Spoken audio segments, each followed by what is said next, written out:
अस्सलाम वालेकुम दोस्तों, हकीम ज़ै शाहिद आपकी खिदमत में हाजिर एक बार फिर एक नई वीडियो के साथ।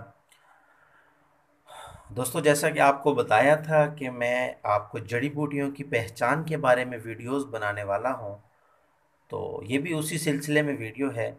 आज आपको बताने वाला हूं, आपकी टेबल पर पड़ी हुई सामने जो नज़र आ रही है आपको जड़ी बूटी, इसको आम ज़ुबान में सतावर बोलते हैं हिंदी में, और सिंधी ज़ुबान में इसको सतदरी बोलते हैं, और इसको गुजराती में शतावरी बोलते हैं, संस्कृत में इसको शतमूली बोलते हैं। आम बूटी है, हर मुगल्लस में इसका इस्तेमाल किया जाता है, और तकरीबन हर मुगल्लस के सफ़ूफ में ये जुज़ है उसका। दोस्तों, ये जड़ें होती हैं और इसका रंग जो है आपको नज़र आ रहा होगा, जर्द जर्द रंग होता है इसका। और इन पर ऐसे ये देखिएगा, ये लंबाई में जो ये आपको लकीरें नज़र आ रही हैं, ऐसे ऐसे ये ऐसे लकीरें इन पे खिंची होती हैं। ये इस हालत में जो है आपको पंसारी से मिलेगा। तो इसका मिजाज मैं आपको बताता चलूँ कि ये सर्द तर है, दर्जे दूम में। दोबारा सुन लीजिए, सर्द तर है इसका मिजाज और दर्जे दोम में।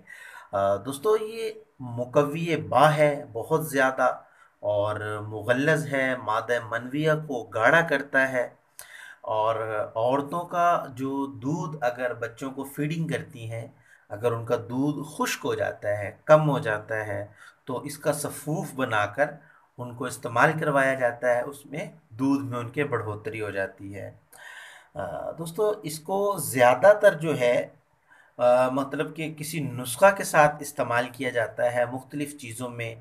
जैसा कि मुगल्लस का नुस्खा होता है, उसमें इसको इस्तेमाल किया जाता है, और तन्हा भी इसको इस्तेमाल किया जाता है, मतलब इसको अकेले भी इस्तेमाल किया जाता है। और दोस्तों, इसको दूध के साथ इसका इस्तेमाल किया जाता है। और ये कुव्वत बा, मतलब ज़ोफ़ बा में इसका इस्तेमाल होता है कुव्वत बा को बढ़ाने के लिए। और रिकत मनी में इस्तेमाल किया जाता है, जरियान में इसका इस्तेमाल होता है, धात के कतरे जो आते हैं उसमें इसका इस्तेमाल किया जाता है। और इसका मैं आपको मुज़र बताता चलूँ कि इसका नुकसान क्या है। इसका नुकसान सिर्फ़ ये है कि ये गैस पैदा करता है। क्या नुकसान है इसका? कि सिर्फ़ गैस पैदा करता है। तो इसके साथ जो है मुनासिब अदविया इसीलिए शामिल की जाती हैं ताकि इसके मुज़र असरात ख़त्म हो जाएँ। और दोस्तों, इसकी जो खुराक है वो 7 माशा से 1 तोला, ये अगर आप अकेला इस्तेमाल कर रहे हैं तो 7 माशा से 1 तोला तक आप इसका इस्तेमाल कर सकते हैं अकेले का। अब मैं आपको बताता चलूँ कि जब आप पंसारी से लेंगे तो आपको इस हालत में मिलेगा। तो कुछ पंसारियों के पास आपको अच्छी कंडीशन में मिल जाएगा, कुछ के पास जो है इस तरह। अब जो इसमें ऐसी होंगी ये तो बहुत आला किस्म है। अगर सार ऐसी मिल जाती हैं तो अब ये देखिए, इसमें मैं आपको दिखाता हूँ।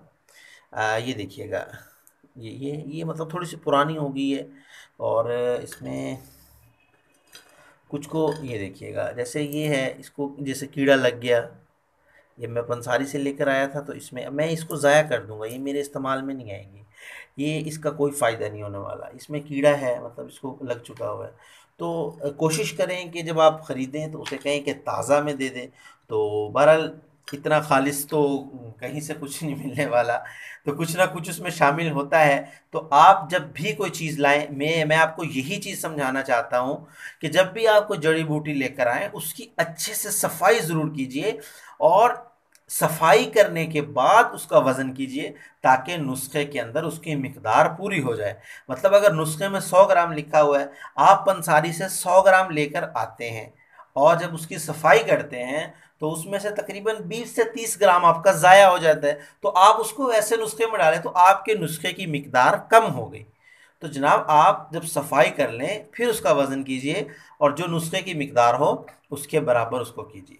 उम्मीद करता हूँ आपको वीडियो पसंद आई होगी। तो चैनल को सब्सक्राइब कर लीजिए ताकि हर नई आने वाली मेरी वीडियोस आपको मिलती रहें। और मुझे ख़ुसूसी दुआओं में याद रखिए। हकीम ज़ा शाहिद को इजाज़त दीजिए। अल्लाह हाफ़िज़।